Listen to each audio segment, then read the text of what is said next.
Hello, UCAR. Peter Christensen here, coming to you from the CEO's desk. So we're going to continue on the theme of ethics, the code of. So we are on to Article 2. We're talking about, so what is Article 2? It's that you cannot conceal, exaggerate, or misrepresent pertinent facts about the property or transaction. So pretty easy, right? Simple. Well, there's, I think, a way we kind of miss the ball on this one sometimes. And that is that we know you got to disclose any known material defects or material information about the property, right? So what does that mean? Well, you don't have a duty to discover latent defects in the property. So if they're hidden, existing, but not apparent, that's the definition of latent. So they're there, but they're not obvious. You don't have to go find those, right? But if you know about them and the seller knows about them, you have to disclose them. And by the way, in Utah, guess what? Your duty as an agent is the exact same as the seller's duty. Anything you know about that property that you think is material, you should disclose to the other side. And what's material? That's a whole separate issue. But basically, if it would affect the value or the buyer's decision to purchase the property, then it's going to be material. So we know that, right? There's always a question about, well, is this a defect? Is that material? And those are a case-by-case situation. But sometimes where we overlook this is it's also defects in the transaction. So what does that mean? Well, let's say you had a missing signature. Let's say you had an owner who hadn't signed the contract. That is a defect in the transaction because you know you're missing a key person's signature.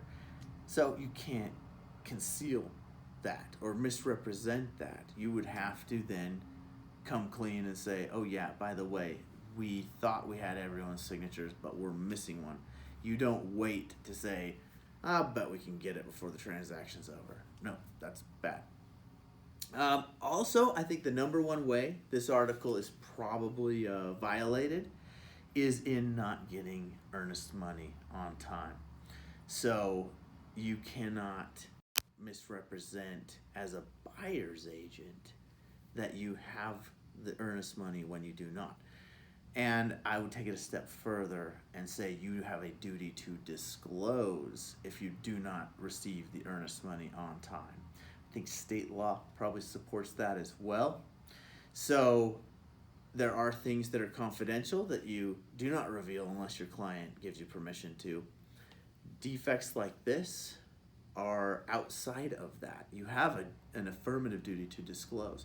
So I would let my buyer know before the fourth day that I need that earnest money within the time frames set forth in the REPSI. If I do not get it, I have a legal and ethical obligation to disclose the fact that I did not receive that earnest money to the listing side, to the seller, so that you're not telling them that, as they're trying to get it in at the last minute.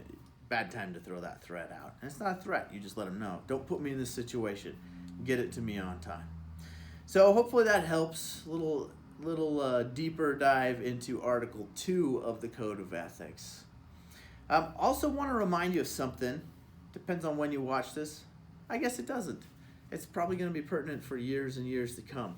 But the Division of Real Estate has come up with a new requirement for licensing that says within your 2-year licensing cycle, you have to have taken this new mandatory course.